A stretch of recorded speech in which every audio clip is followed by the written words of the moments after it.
yang ditetapkan, maka dia akan tidak dapat mengupload karena terkunci, sistemnya terkunci. Jadi tidak bisa lagi mengupload. Hanya itu saja. Nah, kemudian di saat duplik terakhir, kita hakim memberikan catatan persidangan yang saya sebutkan tadi. Ya, catatan persidangannya adalah agar menyiapkan daftar bukti, kemudian membawa bukti pembanding, yaitu asli-aslinya semua dibawa, yang diserahkan ke majelis adalah fotokopi.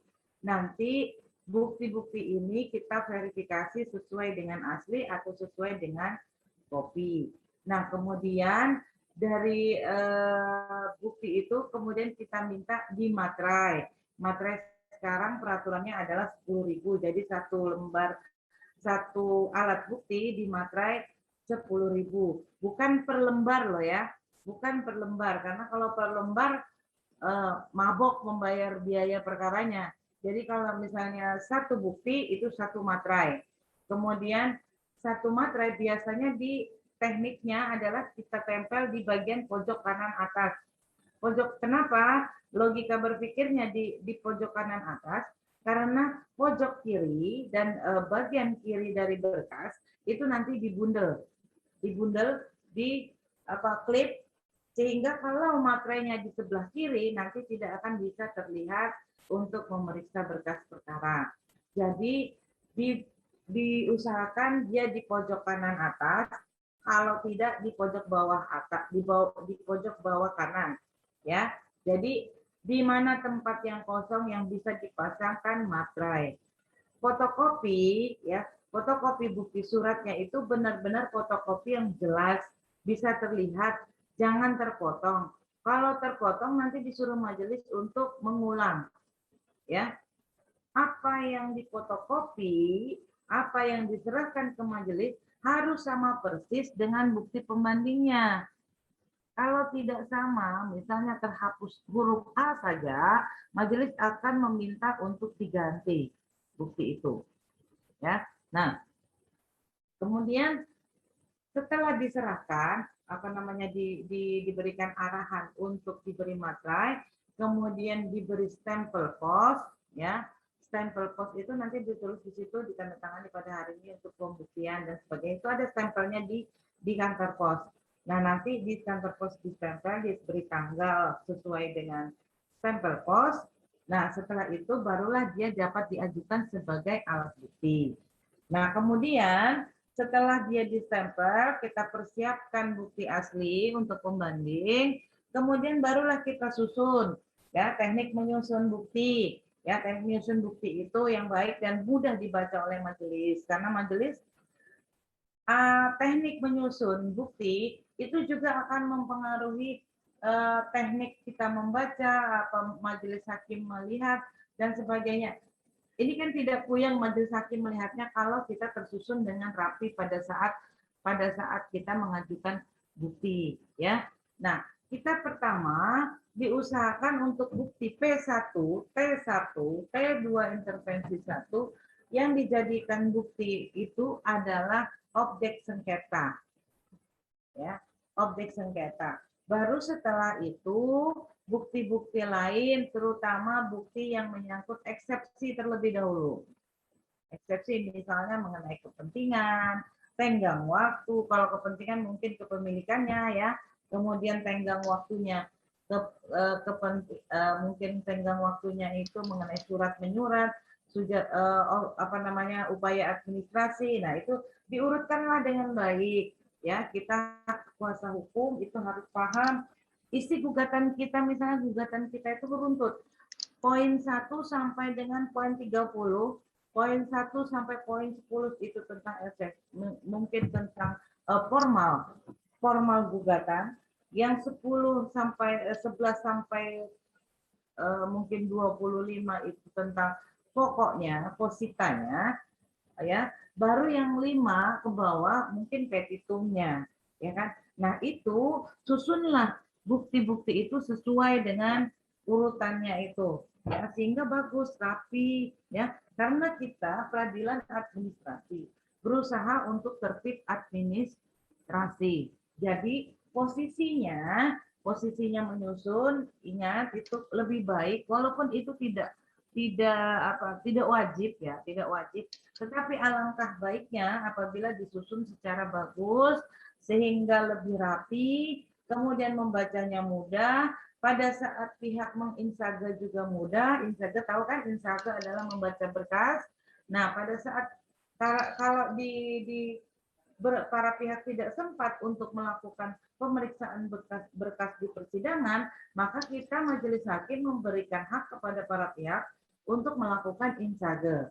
Insage bagaimana caranya? Datang ke meja PTSP di pengadilan. Di pengadilan itu ada beberapa meja masuk di meja PTSP itu kan ada sama, saya rasa sama seluruh pengadilan itu, berapa meja di depan, hanya berbeda pos-posnya karena berbeda jenis perkara yang ditangani, berbeda dengan setiap pengadilan, ya kan? Nah, kalau di PT UN itu kan ada yang namanya penerimaan gugatan, ada yang penerimaan surat, kemudian ada pojok ekot, ya kan? Ini ada lima kursinya di situ, ada pembayaran dan sebagainya, kasir. Jadi intinya di PTSP itu nanti kita melihat di situ ada meja insage. Karena insage tidak bisa dilakukan di dalam, kan harus di luar. Kemudian nanti ada yang mengawasi. Mengawasinya itu adalah petugas panitera pengganti beserta dengan petugas yang duduk di meja PTSP itu. Nah, para pihak bisa melakukan insage, membaca berkas. Tidak boleh memotong, tidak boleh yang lain, hanya boleh membaca dan membuat catatan. Ya, catatan tersendiri, catatan. Tujuannya apa? Tujuannya adalah untuk nanti pada saat melakukan kesimpulan, mengomentari segala bukti, ataupun ada komentar-komentar terhadap berkas-berkas perkara. Ya, itu boleh. Semua pihak boleh membaca berkas. Ya, karena di persidangan mungkin tidak sempat waktunya untuk membaca berkas. Ya. Nah, selanjutnya setelah tadi disusun rapi, ya dibawa ke pengadilan. Nah, setelah itu majelis hakim membuka sidang seperti naskah persidangan yang kemarin. Ya. Sidang perkara nomor 20 garing G garing Petun Jakarta tahun 2020 nomor 20 garing G garing 2021 garing Petun Jakarta misalnya atau Petun Semarang dibuka dan dinyatakan terbuka untuk umum. Sesuai dengan agenda sidang kita pada minggu yang lalu, hari ini acaranya adalah pembuktian, yaitu dimulai dengan bukti surat dari para pihak. Yang kan agenda kita kemarin itu. Nah, silakan. Hari ini yang hadir siapa tetap di absen. Hari ini selain yang majelis hakim memasuki ruang persidangan menghadiri lingkungan berdiri itu tetap ya, tetap dilakukan. Ini kan teknik majelis hakimnya aja yang saya bilang. Kalau prosesi yang di depan itu tetap sama semuanya. Nah, kemudian majelis hakim sidang dinyatakan terbuka dan terbuka untuk umum selalu 3 kali. Kemudian para pihak silakan menempati tempat yang telah ditentukan. Penggugat di mejanya, tergugat di mejanya, intervensi di mejanya. Nah, setelah itu sesuai acara siapa yang hadir pada hari ini? Sebutkan dari penggugat, tergugat, intervensi siapa. Nah, yang paling utama sebenarnya yang kemarin belum tercatat di dalam naskah persidangan, ya naskah persidangan itu sebenarnya yang patut dilakukan sekarang oleh hakim adalah membacakan surat edaran Mahkamah Agung mengenai KKN itu yang tidak boleh mengenai kode etik petugas pengadilan, hakim yang tidak boleh menemui para pihak ataupun para pihak mencari hakim. Itu dibacakan di dalam sebelum dimulainya persidangan. Kemudian dibacakan juga mengenai tata cara tertibnya pengunjung sidang, mengenai bagaimana caranya memperoleh gambar persidangan, foto persidangan, rekaman persidangan. Kalau untuk mendapatkan rekaman persidangan harus izin kepada bagian hukum atau bagian perkara atau humas dari pengadilan, ya. Jadi minta izin dulu untuk melakukan foto, mengambil gambar, mengambil video terhadap suatu persidangan. Nanti setelah mendapatkan izin, maka boleh menaruh kamera di ruang persidangan, kemudian bisa mengambil jalannya persidangan. Walaupun sebenarnya kalau dalam keterbukaan informasi publik kan semua bebas tuh masuk ruang persidangan. Tapi untuk menjaga tertibnya, kemudian ada aturan yang diatur oleh Mahkamah Agung bahwa untuk meliput persidangan itu harus ada izin terlebih dahulu. Sedangkan izin saja, kalau Anda melihat berita dalam beberapa hari yang lalu, Majelis Hakim setelah membacakan vonis di daerah mana itu saya lupa, langsung diserang sama terdakwa. Yang begitu saja kita sudah artinya pengamanan sidang ini kan sangat riskan sekali. Ya, pengamanan sidang untuk para hakim ini sebenarnya sangat kurang, terutama dalam hal pidana. Pidana, bukan hanya pidana, semua kok. Pengadilan agama kemarin. Kemudian ada pengadilan tun juga. Ada yang namanya kita sebagai hakim itu tidak bisa memenuhi keinginan semua pihak. Kita berusaha untuk berlaku adil, tetapi adil itu sangat relatif. Adil bagi yang menang, tapi bagi yang kalah tetap tidak adil, ya kan? Jadi intinya kita tetap berusaha harus tidak memihak, ya kan? Tetap tidak memihak, tetapi para pihak tetap menganggap kita memihak. Nah, ini yang sulit untuk disamakan persepsi, untuk bisa mencari perkara untuk diputus itu orang bisa legowo, bisa menerima putusan itu akan sangat sulit ya. Kita berhadapan dengan bermacam-macam ego yang ada di dalam ruang persidangan itu. Kan ada mungkin kalau Anda melihat berita kemarin kalau nggak salah ya, beberapa hari yang lalu yang habis vonis terus terdakwanya langsung menyerang majelis hakim pas saat berdiri meninggalkan ruang persidangan. Denpasar apa ya? Denpasar ya kemarin itu, yang anti masker apa, gerakan anti masker atau apa itu. Nah itu, jadi intinya adalah semuanya itu diatur dengan baik, persidangan diatur dengan baik. Nah, semua tergantung pada majelis hakimnya. Majelis hakim harus mempunyai wibawa, harus mempunyai karakter yang bisa menengahi. Berwibawa bukan berarti keras, kejam gitu tidak ya, tapi tegas sehingga para pihak ini tidak ngeloyor-ngeloyor dan jelas ya. Karena disitulah nanti adu perdebatan, adu argumentasi. Nah, kepintaran, kehebatan majelis hakim inilah sebagai penengah di situ di antara para pihak yang bersengketa.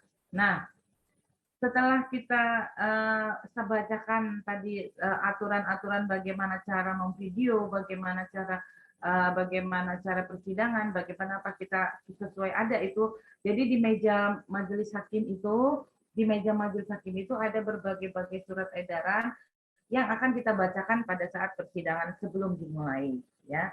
Tapi biasanya kalau di berita acara tidak perlu disebutkan, hanya disebutkan majelis hakim membacakan surat edaran Mahkamah Agung nomor sekian, majelis hakim membacakan surat keputusan Mahkamah Agung nomor sekian. Pokoknya begitu-begitu saja. Nah, setelah para pihak tadi masuk ke ruang persidangan, menyiapkan, majelis memerintahkan bahwa apakah penggugat sudah siap dengan buktinya, siap yang mulia, apakah tergugat sudah siap dengan buktinya, siap yang mulia, apakah tergugat dua intervensi sudah siap dengan buktinya, siap yang mulia. Nanti kita suruh bergantian. Tujuan bergantian ini apa? Misalnya penggugat silakan maju, ajukan bukti dan bukti pembandingnya ke depan. Nah, penggugat majulah ke depan.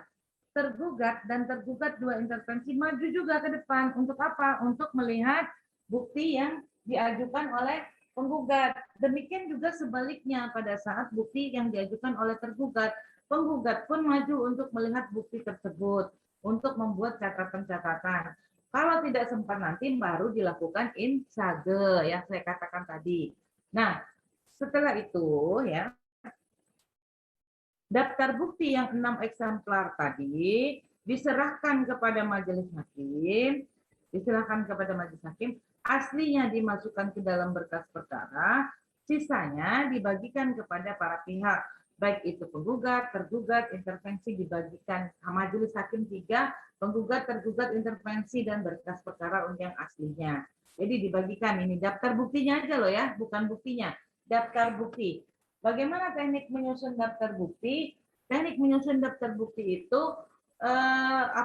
misalnya P1 suratnya apa tadi, objek sengketa, berupa apa suratnya, P2, P3, dan seterusnya. Dibuatlah seperti kolom-kolom itu, kemudian diberikanlah alat buktinya apa, keterangannya di pojok apa. Jadi di kolom 3 kolom nomor, buktinya apa, keterangannya apa, dibikin begitu ya daftar buktinya. Nah kemudian setelah itu diserahkan kepada majelis hakim bukti pembanding dan bukti yang mau diajukan fotokopinya. Nah setelah itu diberikan catatan,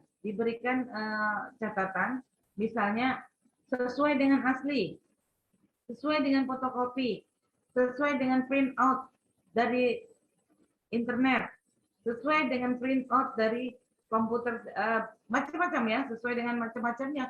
Yang intinya kita lihat dulu apa ini. Nah baru kemudian diparaf di pojok kanan atas oleh majelis. Setelah diberikan keterangan sesuai dengan asli atau sesuai dengan kopi, maka diberi paraf dan tanggal hari ini, misalnya dilakukan pemeriksaan. Setelah itu diberikan kesempatan kepada pihak lawan untuk melihat bukti tersebut, ya, melihat bukti tersebut. Nah dilihatlah bukti. Setelah dilihat bukti, barulah dimasukkan dalam berkas perkara. Begitu seterusnya sampai bukti penggugat berakhir. Ya, selesai bukti penggugat, maju lagi tergugat, mengajukan buktinya, daftar buktinya dan buktinya, pembandingnya, dilakukan lagi hal yang sama, memverifikasi dan sebagainya, baru kemudian dimasukkan lagi aslinya di dalam berkas perkara. Kalau aslinya fotokopi aslinya, bukti-bukti aslinya dibalikin ke para pihaknya. Yang diberikan kepada majelis fotokopi yang sudah dicocokkan, yang di pojok kanan atas ditulis sesuai dengan asli atau sesuai kopi. Ya, demikian juga tergugat 2 intervensi, maju lagi, menyerahkan lagi daftar buktinya, menyerahkan bukti pembanding, dilakukanlah hal sebagaimana penggugat yang kita lakukan terhadap penggugat, yang kita lakukan terhadap tergugat. Nah, daftar buktinya juga diverifikasi, dilihat, dicocokkan sesuai dengan alat bukti yang diajukan. Ya, itu yang pengajuan surat. Pada saat pengajuan surat, semua para pihak itu saling mengoreksi, saling melihat, tapi tidak berkomentar. Apabila ada pihak-pihak yang berkomentar di persidangan, maka tugas majelis hakim untuk menghentikan itu. Tinggal dikatakan bahwa dilarang untuk melakukan komentar terhadap bukti pihak lawan. Silakan kalau keberatan atau menolak bukti diajukan di kesimpulan. Ya, selalu begitu yang disarankan. Nah, bukti surat, ya kan? Kalau bukti surat kan tidak ada elektroniknya. Nah, tapi yang diupload apa? Sementara hasil kami selaku hakim berunding, bermusyawarah, dan di seluruh Indonesia ini akhirnya yang diupload ke sistem informasi pengadilan atau IKOT adalah daftar bukti saja. Daftar bukti dimasukkan di buku duplik atau replik, nanti diverifikasi oleh majelis, masuk dan bisa di-download oleh para pihak. Ya, itu untuk bukti yang persidangannya, pembuktian manual atau konvensional, karena kan tidak ada yang elektronik. Nah, kalau untuk pembuktian kan dasar hukumnya itu pasal 100, ya. Alat bukti itu kan banyak, ya. Pertama itu bukti tertulis, kedua ahli, saksi, pengakuan para pihak, dan pengetahuan hakim. Mungkin yang 4 akan kita sambung minggu depan, yaitu ahli, saksi, para pihak, pengakuan hakim, itu sekaligus 1 kali pertemuan itu bisa dilakukan. Nah, untuk bukti surat sendiri, ya, bukti surat sendiri itu ada 3 jenis. Yang pertama itu adalah akte otentik. Ya, akte otentik. Kan udah tahu ya akte otentik itu apa? Yaitu surat yang dibuat oleh atau di hadapan pejabat umum, ya kan, yang menurut peraturan perundang-undangan itu berwenang untuk membuat surat itu, contoh surat-surat notaris dan sebagainya ya, itu digunakan sebagai alat bukti tentang peristiwa hukum yang tercantum di dalam surat itu. Kan jelas tuh digambarkan apa sih yang ada di dalam bukti itu, jual belikah dia, atau kuasa menjualkah dia, atau surat perjanjian apa, ya kan, itu ada akta otentiknya.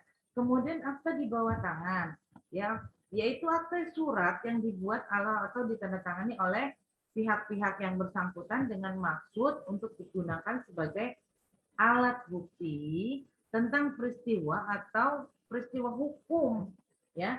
Jadi surat-surat misalnya, ya surat-surat masuk, misalnya surat-surat untuk mengetahui atau tanda terima apa, tanda terima berkas, tanda terima kwitansi dan sebagainya, itu adalah akta-akta di bawah tangan. Kemudian ada surat-surat lainnya, surat-surat lainnya itu seperti surat menyurat. Misalnya kita menyurutai pemerintah daerah, nanti dijawab oleh pemerintah daerah, itu ada surat-surat yang bisa dibuktikan atau surat-surat lain yang bisa dibuktikan. Tentu saja ya tadi tetap ya di dalam setelah dia dimaterai, kemudian dinasagel, di post, dicap post untuk dijadikan alat bukti sah, ya kan? Dia baru sebagai alat bukti setelah dilakukan stempel, capos stempel gitu untuk pemenuhan materai.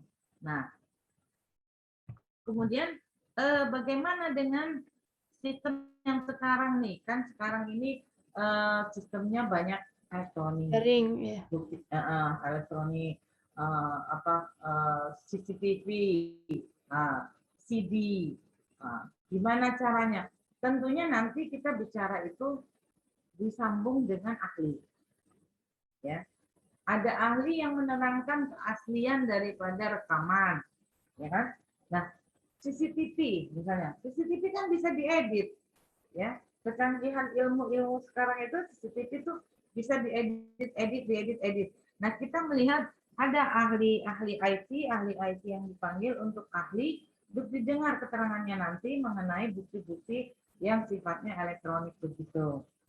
Ya, bagaimana kalau misalnya dokumen elektronik, yang sekarang kan dokumen elektronik tuh. Nah, dokumen elektronik itu yang penting dokumen itu sudah terdaftar dan ada memang di dalam peraturan daerah, entah di dalam peraturan SOP kantor itu mengenai surat elektroniknya. Ya, sekarang itu kan kita melihat tanda tangan cuma barcode. Nah, bagaimana kita menyatakan itu? Kalau barcode masih gampang, kita scan barcode keluar tanda tangan aslinya kan, begitu ya.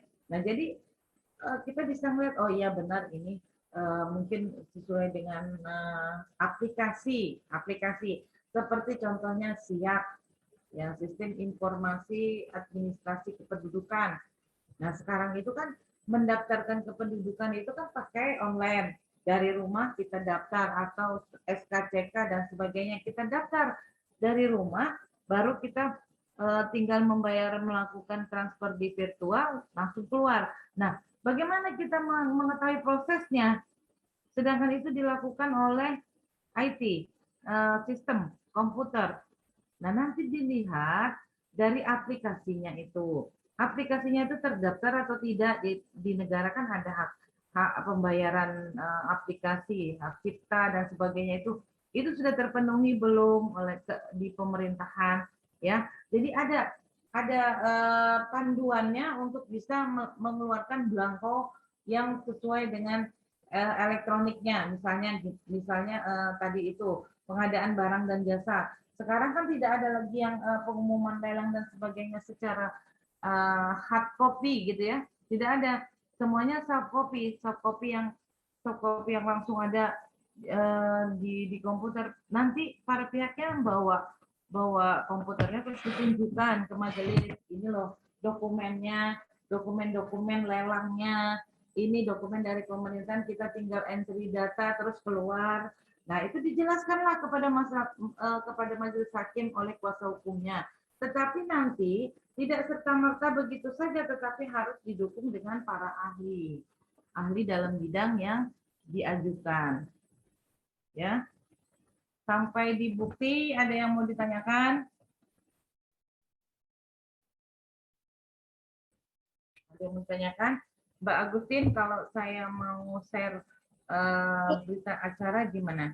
Langsung share aja, Bu. Bentar. Aku kan Ibu Mai udah jadi co-host kan? Bisa langsung share aja, Bu. Share screen ini. Yang hijau di tengah.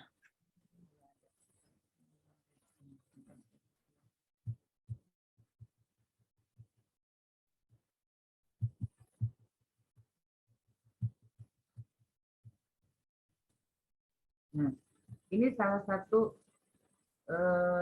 berita acara persidangan elektronik.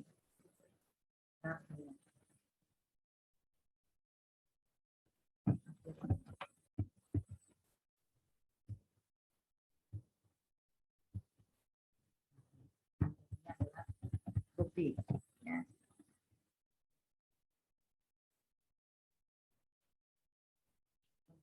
Ya. Bisa nggak, Bu Mai? Bentar.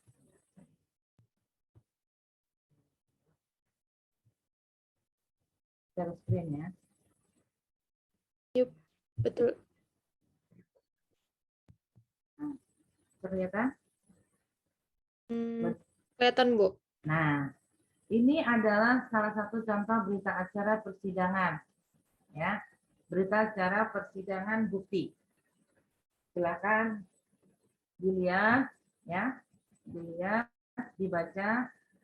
Persidangan Pengadilan Tata Usaha Negara yang memeriksa, memutus, dan menyelesaikan sengketa tata usaha negara pada tingkat pertama dalam acara biasa yang dilangsungkan di Gedung Pengadilan Tata Usaha Negara di Jakarta, Jalan Ganti nomor 66 di Jakarta pada hari Selasa, tanggal 15 Desember 2020 jam 9 pagi, pukul 9 pagi dalam sengketa antara. Ini penggugat 1, ya, penggugat 1, penggugat 2, penggugat 3, dan seterusnya. Nah, ini alamat domisili elektronik karena dia sistemnya elektronik. Selanjutnya disebut penggugat 1, ya. Selanjutnya penggugat 1 dan penggugat 2 sampai penggugat 3 disebut sebagai para penggugat. Melawan nama jabatan Kepala Dinas Kependudukan dan Pencatatan Sipil Kabupaten Bantul. Tempat kedudukan. Nah, begini ya posisinya. Tempat kedudukan kompleks perkantoran. Ini BA-nya ya, berita acara persidangan contohnya. Karena BA ini adalah akta otentik, ya. Ini tidak boleh disebarkan, ya. Ini tidak boleh. Jadi ini dokumen. Jadi hanya bisa dibaca, dilihat, ya kan? Dilihat. Nah, itu. Ini begini susunan majelis hakim. Nih, susunan majelis hakim begini. Oke, dilihat ya. Bisa dilihat? Bisa, Bu. Oke. Setelah persidangan dibuka oleh hakim ketua majelis dan dinyatakan terbuka untuk umum, para pihak dipanggil masuk ke ruang sidang. Para penggugat hadir, kuasa hukumnya bernama, ya. Tergugat hadir, kuasa hukumnya masing-masing bernama. Oke. Sebelum persidangan dimulai, nah ini yang saya katakan tadi, terlebih dahulu, Hakim Ketua Majelis memberitahukan adanya surat edaran Sekretaris Mahkamah Agung nomor 17 tahun 2019, tanggal 7 Oktober 2019. Oleh karena itu, Majelis Hakim diwajibkan untuk memberitahukan surat edaran ini sebelum persidangan dimulai. Selanjutnya, Hakim Ketua Majelis membacakan surat edaran. Nah, jadi dibacakan nih Ketua Majelis, ya. Selanjutnya, Hakim Ketua Majelis menjelaskan bahwa agenda sidang hari ini adalah bukti surat para pihak. Dan sebelum dilanjutkan, Hakim Ketua Majelis meminta dokumen jawaban, gugatan jawaban replik dan duplik yang asli dan sudah ditandatangani melalui persidangan ditandatangani para pihak diserahkan. Mengingat dokumen tersebut sebelumnya disampaikan melalui persidangan elektronik. Ya, atas pertanyaan Hakim Ketua Majelis Atas pertanyaan Hakim Ketua Majelis, kuasa hukum para penggugat menyatakan siap menyerahkan gugatan replik aslinya, sedangkan kuasa tergugat menyatakan siap menyerahkan jawaban duplik aslinya setelah diserahkan, kemudian disatukan ke dalam berkas. Nah, ini sebenarnya naskah nih, ya naskah persidangan. tapi ini kenyataannya. Kalau berita acara, kalau yang kalian buat kan mengarang bebas nih. Nah, tetapi bentuknya juga sama seperti ini. Tetapi ini adalah dokumen persidangan, akte otentik ini ya.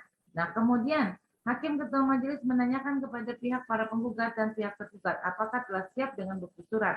Atas pertanyaan Hakim Ketua Majelis, pihak para penggugat menyatakan bahwa pihaknya telah siap dengan bukti-bukti dan menyerahkan bukti berupa fotokopi surat-surat yang telah diberi materi cukup dan telah dilegalisir, serta telah diberi tanda P1 sampai dengan P9. Nah, ini ya, P1 sampai P9. Oke, ini. Ya, P1-nya apa, P2-nya apa, P3 sampai seterusnya. Setelah bukti-bukti tersebut dicocokkan dengan aslinya maupun yang fotokopinya, diperlihatkan kepada pihak tergugat, kemudian dimasukkan dalam berkas perkara. Selanjutnya pihak tergugat menyatakan bahwa pihaknya telah siap dengan bukti-buktinya dan menyerahkan bukti fotokopi surat-surat yang diberi materai, ya, diberi materai ini. Sama kata-katanya, sama P1 sampai seterusnya. Nah, selanjutnya Hakim Ketua Majelis menanyakan kepada pihak tergugat, apakah aplikasi Dukcapil Smart tersebut telah terdaftar.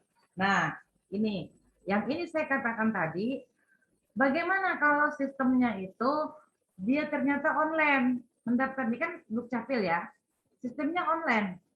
Nah, harus Ketua Majelis tanyakan, apakah aplikasi Dukcapil Smart tersebut telah terdaftar secara resmi di kementerian yang berwenang untuk itu. Kemudian atas pertanyaan Hakim Ketua Majelis tadi itu, kuasa tergugat menyatakan sistem pendaftaran permohonan akte kelahiran melalui aplikasi Dukcapil Smart Dinas Kependudukan dan Kabupaten Tangsel adalah bentuk inovasi dari dinas ya yang sudah terdaftar di Kementerian Dalam Negeri. Gitu ya. Nah, ini adalah pernyataan-pernyataan. Nanti akan saya lanjutkan di persidangan pembuktian minggu yang akan datang. Ya, atas penjelasan yang diberikan oleh kuasa hukum tergugat, selanjutnya Hakim Ketua Majelis menjelaskan bahwa kuasa hukum para pembuat terkait bukti yang disampaikan kuasa hukum tergugat bahwasanya untuk pendaftaran pembuatan. Nah, ini di sini kita catat apa-apa yang menjadi tanya jawab yang terjadi di persidangan. Apapun yang ditanyakan, apapun masalahnya, ya, itu dicatat di dalam berita acara persidangan. Ya. Nah, selanjutnya setelah bukti tersebut dicocokkan dengan aslinya maupun fotokopinya, diperlihatkan kepada pihaknya, ya, kemudian dimasukkan dalam berkas perkara. Nah, baru kemudian apakah kemudian Hakim Ketua Majelis menanyakan pada para pihak apakah masih ada hal-hal yang disampaikan atau ditanyakan. Atas pertanyaan Hakim Ketua Majelis tersebut, para pihak menyatakan bahwa tidak ada hal-hal yang akan disampaikan lagi dan sudah cukup. Nah, langsung penutupan persidangan. Langsung oleh karena tidak ada hal-hal yang ditanyakan atau disampaikan lagi oleh para pihak, maka majelis hakim menyatakan bahwa acara persidangan hari ini ya cukup, dan setelah majelis hakim bermusyawarah untuk persidangan selanjutnya ditetapkan pada hari itu ya, acaranya tambahan bukti surat, tulisan para pihak, penyerahan bukti yang terpending. Setelah penundaan persidangan disampaikan Hakim Ketua Majelis, selanjutnya Hakim Ketua Majelis memerintahkan kepada pihak agar hadir kembali pada hari tanggal yang telah ditentukan tersebut di atas dengan tanpa dipanggil lagi karena pemberitahuan ini merupakan panggilan resmi dari pengadilan. Kemudian sidang dinyatakan ditutup. Demikian berita acara persidangan ini dibuat ditandatangani oleh Hakim Ketua Majelis dan panitera pengganti. Ya, itu ya. Ini berita acara persidangan bukti. Nah, contohnya. Kalau untuk membuat daftar buktinya sama seperti ini. T1 ini keterangannya apa? T2 ini keterangannya apa? Sama semua teknis membuat daftar buktinya, ya. Teknis membuat daftar buktinya. Bagaimana kalau misalnya bukti itu belum siap? Bisa dipending, ya. Minta diajukan 1 minggu yang akan datang. Ini kan seperti ini ya. Ini kan tulisannya dipending nih. Nah, ini dipending. artinya dia belum siap nih, atau belum fotokopi yang diajukan tidak sama dengan dengan bukti pembandingnya, maka dia diulang memotokopinya itu, diulang diajukan, ya. Jadi itu dipending seperti P1, P2 di sini ya, bisa dipending, diajukan lagi pada minggu berikutnya, acara persidangan berikutnya. Nah, sampai di sini ada yang mau ditanyakan untuk pembuktian surat? Silakan. Mudah-mudahan bisa walaupun cepat. Belum, Bu. Belum ada ya? Belum ada. Lanjut. Jelas ya, Bu. Ya. Hah? Jelas. Oh, sudah jelas ya. Nah, nanti naskah persidangannya begini juga ya. Ya, naskah Tidak. persidangannya hampir. Kayak Naskah persidangannya tuh macam begini ya, macam begini juga. Nanti naskah persidangan kalian kan seperti sandiwara gitu ya. Kalau ini kan dokumen otentik ya, beda, tapi isi di dalamnya sama ya. Kalau membuatnya harusnya demikian yang sebenarnya. Nah, yang nyatanya dalam pekerjaan saya ya begini, kalau ketua majelis yang menandatangani berita acara adalah ketua majelis dan panitera pengganti, hakim anggota tidak. Jadi yang bertanggung jawab terhadap berita acara persidangan itu ketua majelis hakim. Ya. Gimana Mbak Rusin? Ada yang mau disampaikan? nggak ada, Bu. Mungkin ada teman-teman yang mau bertanya. Bu, boleh scroll ke atas bentar nggak sih, Bu, yang setelah P3, P4 apa ya tadi ya? Aku tadi mau baca. Nah. Oh, iya, iya, iya.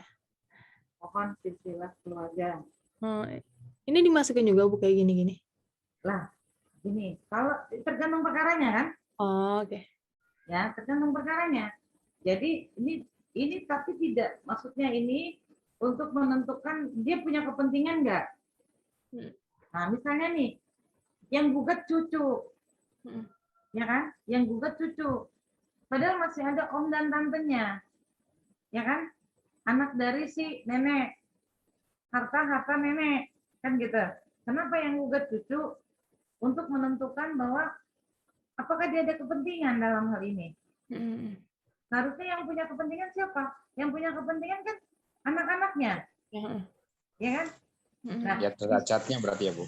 Nah, enggak buat itu untuk saksi juga nanti, ya kan, untuk bisa melihat derajatnya ini siapa yang akan jadi saksi nanti. Nah, ini kita untuk menentukan begini.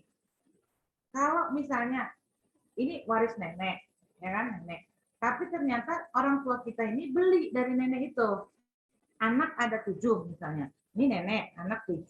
Tapi kenapa yang menggugat cucu? Ternyata dari pohon ini kelihatan ditambah dengan akte yang ini surat pernyataan, akte segala macam-macam itu, ditambah bukti lainnya, kelihatan bahwa oh ternyata yang punya ini bapaknya. Walaupun masih atas nama si nenek, tetapi bapaknya yang membeli, ya kan? Sehingga anak-anaknya lah yang berhak untuk menggugat. Kenapa bukan saudaranya? Karena memang ternyata ada pelepasan dari saudara-saudaranya. Nah, kalau tidak ada bukti, gimana kita bisa menentukan dia berhak bisa NO di kepentingan dia? Ya kan? Karena derajatnya jauh. Kok cucu? Sementara sertifikat atas nama si nenek. Kan gitu. Ternyata di sini ada bukti yang diajukan, ada surat seperti mana ya? Nih, akte jual beli. Ternyata ada akte jual beli antara saudara-saudaranya yang 7 kepada bapaknya. Kan gitu. Nah, di sini kita untuk menentukan apakah bisa dia menggugat. Dalam hal apa dia menggugat? Soalnya derajatnya cucu. Kan gitu. Kalau tidak ada bukti-bukti begitu, bagaimana kita mempertimbangkan bahwa dia punya hak untuk menggugat? Ya, begitu maksudnya. Okay. Jadi itu iya, oke. Tadi kayak aku ngeliat kok ada pohon ininya segala silsilah. Ya, tergantung kasusnya. Tetapi jangan membahas mengenai warisan. Oh. Ya, kalau warisan, jual beli yang benar-benar bagaimana? Yang penting pokok sengketanya bukan mengenai jual belinya. Pokok sengketa yang dituntut kan mengenai tindakan administrasi Iya. publik, ya kan? Tindakan administrasi publik, ya. Yang digugatnya ini kan akta kelahiran, hasil dibuat oleh apa namanya, Dukcapil, ya kan? Akta kelahiran adalah produk publik, ya kan? Nah, objek tun yang membuat adalah dinas catatan sipil, ya kan? Itu yang digugatnya itu, bukan dia di dalam gugatannya tidak mengenai warisan, tetapi dia mempermasalahkan mengenai prosedur terbitnya Akte. sengketa akte itu. Nah, kok tiba-tiba ada akte yang di dalam akte ini anak si ini misalnya, anak si ini. Nah, padahal saksi menyatakan ini bukan anak ini nih, ya kan? Ujuk-ujuknya ini anaknya si ini apa silsilah keluarganya itu tidak ada melihatkan anak itu, tapi kita tidak membahas mengenai dia anak siapa, tidak. Di dalam itu jangan sampai membahas dia anak siapa, karena kalau kita membahas dia bukan anak si ini sih, itu nanti kita masuk menyalahi aturan, itu perdata. Jadi ambil garisnya, di garis merahnya harus jelas. Yang kita persoalkan adalah prosedur terbitnya akte kelahiran itu. Apakah dia menerbitkan akte kelahiran itu kan ada tuh ada peraturan mengenai terbitnya akte kelahiran. Apabila akte itu diterbitkan sebelum lewat dari tanggalnya itu seberapa bulan, itu saya lupa peraturannya, berapa bulan sebelum dia dilahirkan, misalnya dia dilahirkan hari ini, ya harusnya kan akte kelahiran itu dibuat hari ini juga, atau minimal 1 bulan. 60 hari gratis. Ya, anggaplah itu satu ada peraturannya itu. Pokoknya dia sampai di situ, dia harus buat akte. Tapi kalau dia lewat dari itu, dia harus menyertakan saksi. Ya. Jadi nanti terbitnya akte bukan jadi akte kelahiran, tapi kutipan akte kelahiran. Nah, itu kan bedanya di situ. Nah, nanti dilihat dari itu ternyata waktu dia membuat akte itu tidak mengajukan saksi.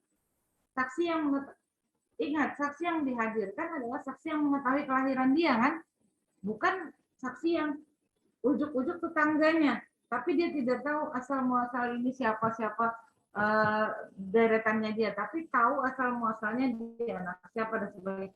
Nah, saksi itu misalnya Dukcapil tidak meminta KTP saksinya misalnya, gitu kan, pada saat mengajukan permohonan itu, atau kekurangan mungkin kartu keluarga dan sebagainya, banyak yang penyebab kenapa dia mungkin prosedurnya itu yang tidak benar dilakukan. Nah, kita berkutipnya di situ, ya. Jangan berkutip di persoalan keturunan, anaknya siapa, terus tuh warisnya siapa, kita tidak dalam hal itu, ya. Paham ya? Paham, Bu. Ini Pak Aris Aris Purwanto ada yang mau bertanya, Bu. Ini ada yang tanya. Langsung aja Pak Aris.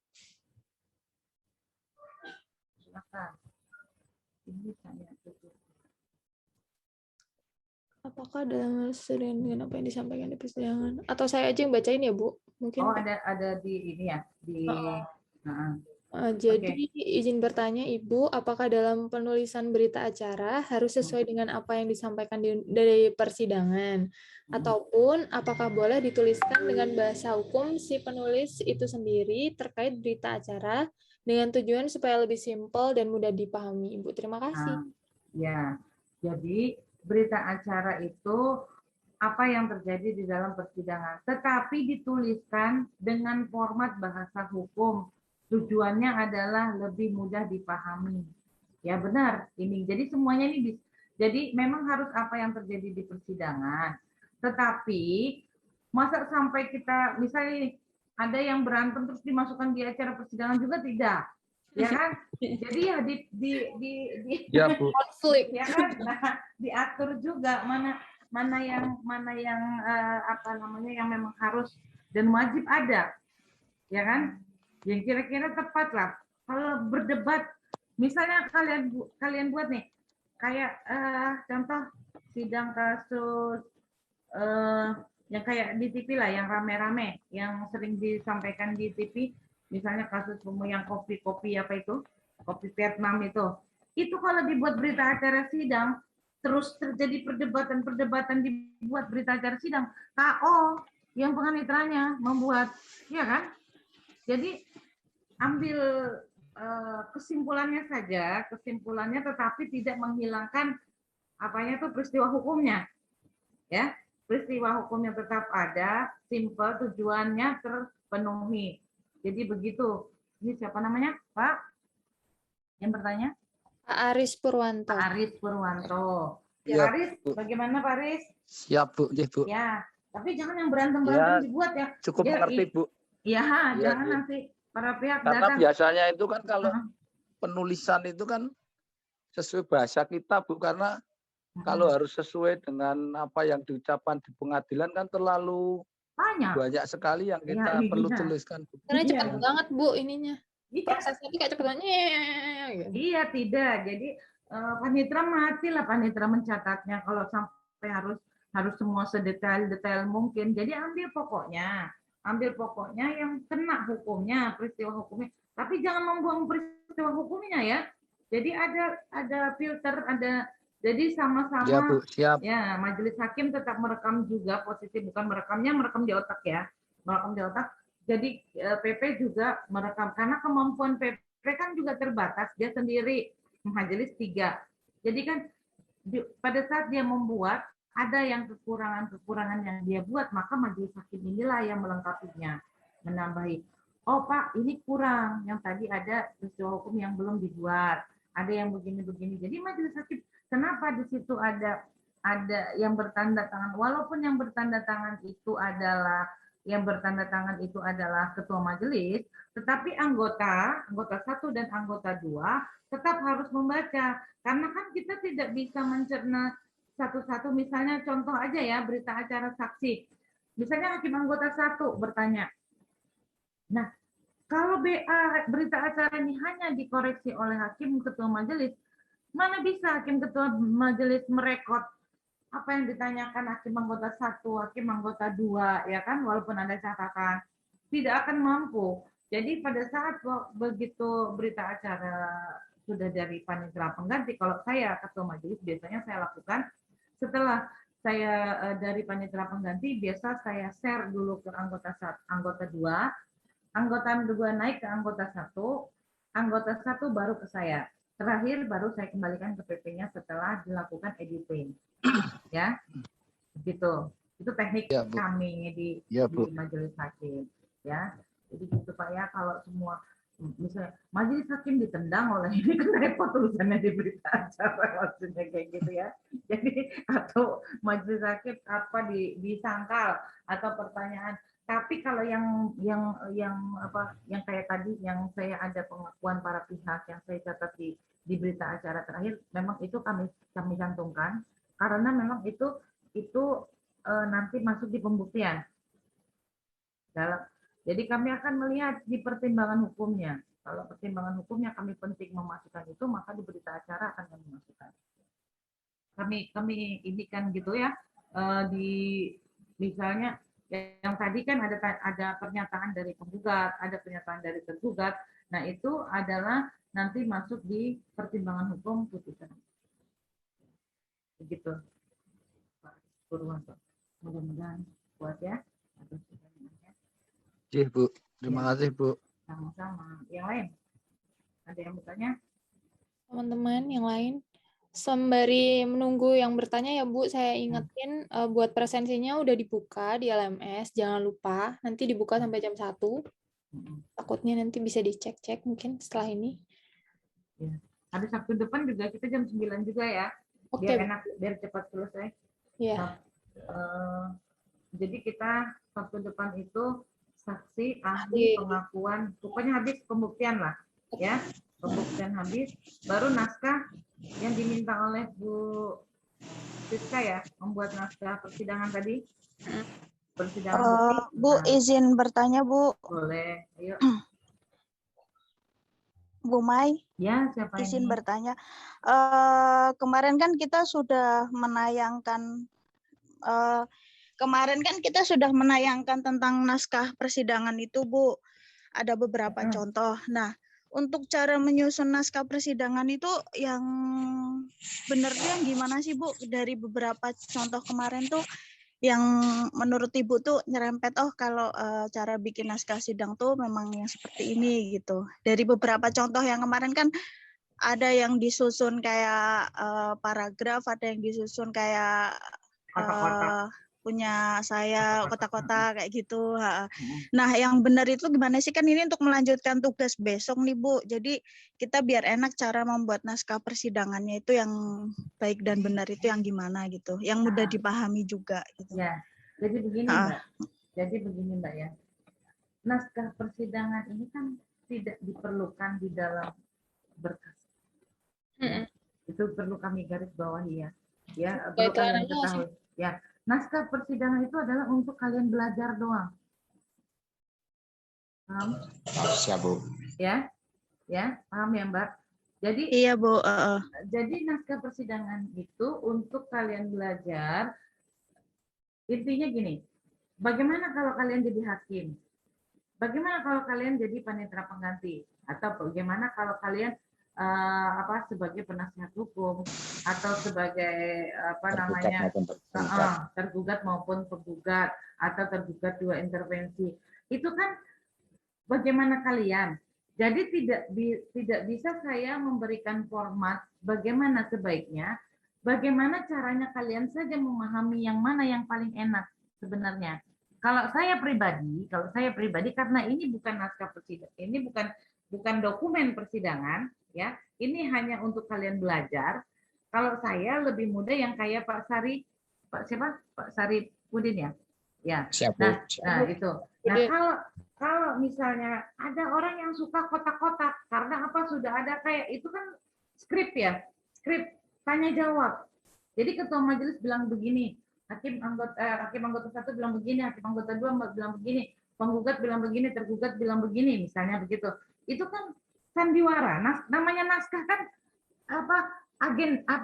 adegan-adegan yang kita lakukan kan gitu. Adegan-adegan yang kita lakukan. Jadi kalau kalian yang maunya yang berkotak-kotak itu monggo, bagaimana enaknya? Kalau saya lebih ke Pak Sarifudin, tetapi susah untuk kalau saya karena hakim, saya mudah memahaminya. Tapi kalau mungkin untuk dari sisi belajar, mungkin kalian yang bisa komputer yang kalau naskah namanya skrip naskah lebih baik persatuan. Atau majelis ngomong ini, di sini ngomongnya. Kemudian nama sini tergugat ngomong ini, di sini ngomongnya. Terus penggugat ini ngomongnya begini di kotak-kotakin. Itu kan lebih melihat ini. Oh, ini loh ngomong ini. Ya kan? Iya enggak? Siapa yang membuat? Siapa yang membuat? Mana yang mudah? Yang mudah kalau bagi yang mahasiswa menurut saya yang kotak-kotak. Ya. Bu. Nah, yang kotak-kotak yang mudah untuk mahasiswa loh ya. Untuk mahasiswa yang membaca naskah, untuk mahasiswa yang melakukan adegan-adegan sebagai memposisikan diri sebagai ketua majelis, sebagai kuasa penggugat dan tergugat, pokoknya para pihak di dalam persidangan. Jadi dilakukan yang baiknya di kotak-kotak naskah loh ya. Tetapi kalau misalnya berita acara persidangan ya dia seperti Pak Sarifudin nih, seperti yang ini yang saya lihatkan di layar. Ini dokumen yang kalau saya lihatkan. Ini ada di dalam berkas persidangan. Kalau yang Anda buat naskah itu tidak dalam untuk dokumen persidangan, itu konsumsi pribadi. Ya. Jadi harus bisa membedakan tugas yang diberikan oleh Bu Siska atau Bu Diana atau kampus yang meminta untuk dibuatkan naskah. Kalau dari skrip, kalau naskah tujuannya adalah untuk membuat dialog, untuk bisa melihat, untuk bisa memerankan diri kita sebagai majelis hakim, sebagai kuasa tadi, para pihak tadi, monggo dibuat berkotak-kotak supaya mudah dipahami. Tetapi kalau saya menyuruhnya kemarin, itu kan saya melihatnya berita acara. Kalau berita acara persidangan isinya mirip sama, tetapi dia dokumen bentuknya begini. Kalau ini bentuk baku, bentuk yang ada di sistem kita, sistem informasi penelusuran perkara. Ya, ada di program kita. Nah, kalau yang berita acara ini ada di formatnya, ada pelatihannya, ada syarat khususnya kalau kita bicara tentang berita acara persidangan. Tetapi kalau berbicara mengenai naskah persidangan, artinya dia dialog. Itu kita mengarang, kita membuat kayak kita main drama. Gitu. Siapa tadi yang bertanya? Mbak siapa? Mbak Ika. Tias, Bu. Tias. Iya, Bu, saya, Bu. Nah, Nggih, Bu. paham ya, Mbak Tias ya? Ya, Kalau iya, mahasiswa, paham, Bu. kalau mahasiswa mungkin lebih ke kotak-kotak itu, karena jelas. Ketua majelis ngomong ini, kuasa hukum menggugat ngomong ini, kuasa hukum tergugat ngomong ini, ya, tuh, gitu Mbak. Tapi kalau untuk patokan yang benar dan yang salahnya nggak ada orang itu naskah, ya kan? Iya, Bu, biar lebih mudah memahami. Nah, kita kalau di pas sidang itu gimana kayak gitu. Nah, jadi hakim tuh gimana? Nah, kalau gitu. itu bentuknya lebih baik kotak-kotak tadi per adegan, ya kan? Per adegan. Tetapi kalau bentuknya dokumen persidangan seperti ini, seperti yang saya tampilkan di layar hari ini, ya. Kalau ini bentuknya jelas, ada peraturannya harus membuat begini dan sudah ada di sistem informasi penelusuran perkara pengadilan, ya. Sudah bentuknya baku, ada template-nya, ya. Hanya kita menambah-nambah, mengedit-edit, menambahin apa yang terjadi di dalam persidangan. Itu kita tambahin. Tapi kalau format aslinya, yang hadir siapa, yang ini siapa, majelis hakimnya siapa, itu semua ada di template sistem informasi penelusuran perkara pengadilan. Ya, itu Mbak. Ya. Ada lagi yang mau ditanyakan? Oke, Bu. Jadi jangan. Boleh izin tanya, Bu. Monggo, silakan Mas, siapa namanya? Saya Fran, Bu. Fran, oke, Mas Fran, monggo. Bu, kalau dalam sidang agenda bukti tulis, itu kan ketika kita mengajukan bukti tulis itu, setelah itu diberikan kesempatan untuk lawan untuk melihat bukti-bukti dari kita ya, Bu ya. Itu kalau misalnya dari lawan itu karena ada banyak yang maju, ada beberapa lah yang maju itu, salah satu itu menggunakan kamera ponsel untuk mengambil gambar dari bukti-bukti itu, dan kebetulan dari majelis hakim tidak memberikan teguran kepada pihak lawan. Apakah kita boleh meminta kepada majelis hakim supaya memerintahkan untuk pihak lawan yang mengambil gambar tersebut itu menghapus gambar gitu, Bu? Karena itu kan juga merugikan kita gitu. Merugikan. Ya, jadi boleh itu hak ya, hak para pihak. Silakan saja. Kadang-kadang majelis hakim kan tidak melihat juga, ya, tidak melihat gerak-gerik. Kadang-kadang kamera ponsel pun disembunyikan. Kan tidak boleh menggunakan ponsel. Jadi pada saat kita sidang sebenarnya kita bilang tidak ada yang memegang ponsel. Ya kan, para pihak kan tidak ada yang memegang ponsel tuh, termasuk majelis hakim. Kita tegur saja kalau ada yang membawa ponsel ke depan, tolong ponselnya taruh di meja. Nah, kecuali memang majelis hakim tidak tahu ya, tidak melihat, silahkan ajukan si para pihak ini, silahkan ya.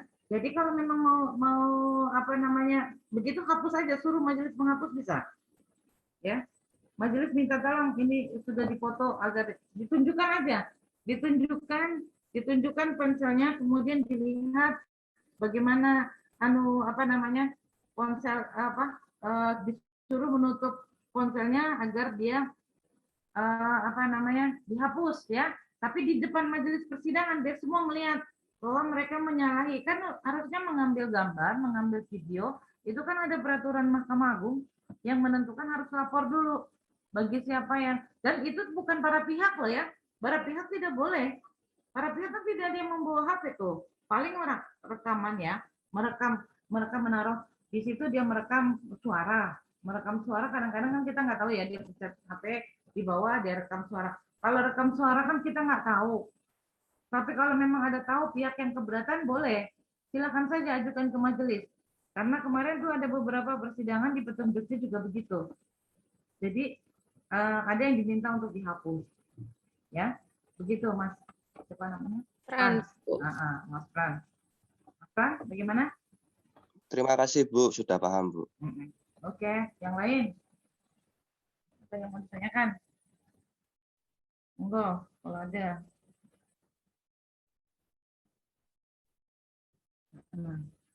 Sudah, mudah-mudahan bisa paham ya. Walaupun bentuknya sama, naskah dan berita acara itu bentuknya hampir mirip. Tetapi kalau berita acara untuk dokumen, akte otentik loh dia, karena ditandatangani oleh ketua majelis dan panitera pengganti.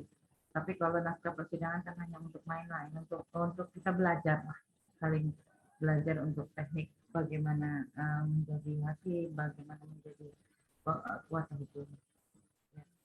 Selanjutnya yang lain, kalau tidak ada, kembalikan ke Mbak Agustin.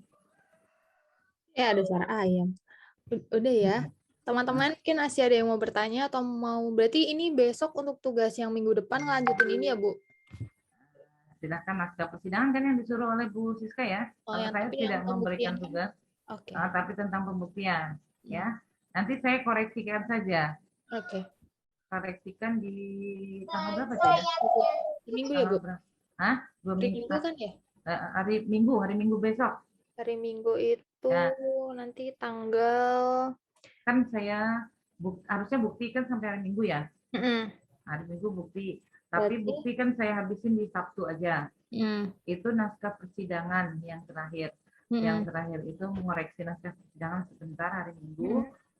Terus mungkin saya sedikit memberi mengenai, kan belum ada materinya nih, pihak ketiga bagaimana masuknya. Oke. Ya, pihak ketiga minggu depan aja, Bu. Nanti putusannya terakhir, habis itu apa? Habis pembuktian putusannya? Iya. Putusan atau bagaimana? Bentar, Bu, aku cekin di ininya sekalian. Saksi-saksi, Bu. Enggak, saksi kan minggu depan. Minggu depan hari Sabtu. Terus tuh hari Minggu naskah persidangan sama saya kasih materi sedikit mengenai pihak ketiga. Terus putusan, Bu. Putusan kan? Ya, putusan terus terakhir banding kasasi sama PK. Oke. Nah, putusan itu nanti putusan minggu berikutnya itu putusan itu putusan selah dan putusan akhir. Putusan akhir ya. Putusan itu berapa minggu? 1 minggu? Kalau di sini aku tuh kurang tahu ya, Bu, ininya. Lupa aku nggak buka ini. Aku nggak bawanya di Iya. Jadi itu. Kayaknya ada jadwalnya itu lah, Bu. Nanti aku lihat yang mana posisinya kalau putusan misalnya bisa 1 kali gitu ya, sama putusan selah sama putusan akhir. Oke. Putusan selah sama putusan akhir, baru kemudian upaya hukum. Ya, upaya hukum kan. Hukum itu nggak banyak. Setelah itu selesai sudah. Ya, iya, soalnya kayak kalau di jadwal tinggal 3 mingguan kalau nggak salah. 3 minggu ya. Ya sudah. Nanti kita fokus pun nggak masalah ya. Oke. Ya, Bu izin Bu, tugasnya kelompok atau ini Bu izin Bu? Sebentar Bu. Lanjutin Sedikit yang lagi, kemarin Bu. aja Pak Aris, ngelanjutin yang kemarin sendiri-sendiri, nggak ada yang kelompok. Oh itu sendiri, kayaknya pekerjaan kelompok ya Mbak? Enggak. Kalau boleh kelompok kan lebih enak, maksudnya kan gitu, bisa sharing dengan kawan-kawan yang dekat sini. Ya monggo Pak sharing apa, tapi ngerjainnya sendiri-sendiri. Siap Mbak, Nih Bu, Mbak. Oke, itu ya. Pak Aris ini kerja ya Pak Aris ya, bukan mahasiswa murni. Kayaknya kepada kerja nih ya semuanya. Siap Bu, saya ini kerja sibuk sekali, jadi waktunya kadang enggak ini Bu. Kerja di mana Pak Aris? Saya di Malioboro Bu. Dinas di Malioboro. Dinas pariwisata. Pak Aris. Siap Bu. Iya. Malioboro Pak Aris. Siap Pak Nur. Pak Nur protes. Oke deh. Silakan lanjut. Saya tutup ya Bu. Iya. Oke. Ya udah kan ya Bu ya, Bu Mai. Sudah, yang lain nggak ada pertanyaan. Saya anggap udah paham. Ya silakan ditutup dah. Oke, teman-teman, terima kasih atas waktunya. Jangan lupa untuk minggu depan. Terus tadi juga ada tugas yang dari Bu Siska, jangan lupa dikerjain. Untuk yang belum presensi, aku ingetin lagi ya, presensi dulu. Nanti takutnya banyak yang komen kok nggak bisa presentasi karena udah lewat waktu. Terima kasih Bu Mai atas waktunya. Sama-sama. Hari Minggu. Ya. Selamat beristirahat, sehat selalu. Terima kasih. Selamat pagi semua ya. Pagi menjelang siang, Bu. Terima kasih banyak, Bu. Waalaikumsalam. Sama-sama. Waalaikumsalam warahmatullahi wabarakatuh. Ibu. Akhir ya.